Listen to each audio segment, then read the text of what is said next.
અમદાવાદ જિલ્લાના દરજી ગામે પોલીસ પર હુમલો થયો છે। રેડ કરવા ગયેલી પોલીસ પર હુમલો થયો।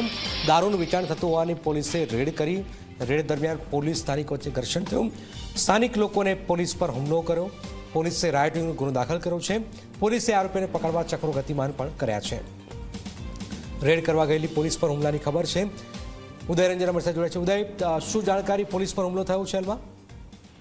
જનક, જો નળ સરોવર અમદાવાદ ગ્રામ્યનું નળ સરોવર પોલીસ સ્ટેશન વિસ્તાર છે અને એનું ગામ આવેલું છે દુર્ગી ગામ। આ દુર્ગી ગામની અંદર નળ સરોવર પોલીસ સ્ટેશનના સ્ટાફને એક માહિતી મળી હતી કે અહીંયા દારૂનું વેચાણ થઈ રહ્યું છે। દારૂના વેચાણના આધારે પોલીસ કર્મચારી જે છે રેડ કરવા ગયા હતા। રેડ કરવા ગયા ત્યારે એ સમય દરમિયાન જ જે એ વિસ્તાર છે, જે વાસ છે, તેના લોકો જે છે એકઠા થઈ ગયા હતા અને એવું કહ્યું હતું કે તમે રેડ કરવા આવ્યા છો, હવે અમને અહીંથી જીવતા નથી જવા દેવાના।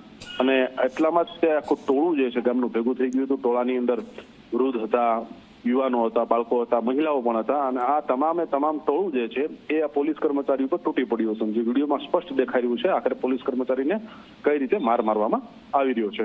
આ બનાવ બનતાની સાથે જ તે ઉપરના પોલીસ અધિકારીઓને જાણ કરવામાં આવી। ત્યારબાદ જે છે પોલીસે દોડી ગઈ હતી અને અત્યારે ફરિયાદ નોંધવામાં આવી છે। નામ જો 15 વ્યક્તિઓના નામ નોંધવામાં આવેલા છે ને ત્યારબાદ જે છે 100 થી 125નું ટોળું જે છે ફરિયાદની અંદર નોંધવામાં આવેલું છે। જે પૈકીના અમુક આરોપીઓની અત્યારે ધરપકડ કરી લેવામાં આવી છે। ધરપકડ કરીને વિરમગામ પોલીસ સ્ટેશન ખાતે લઈ જવામાં આવેલા છે અને ત્યાં તેની પૂછપરછ અત્યારે ચાલી રહી છે।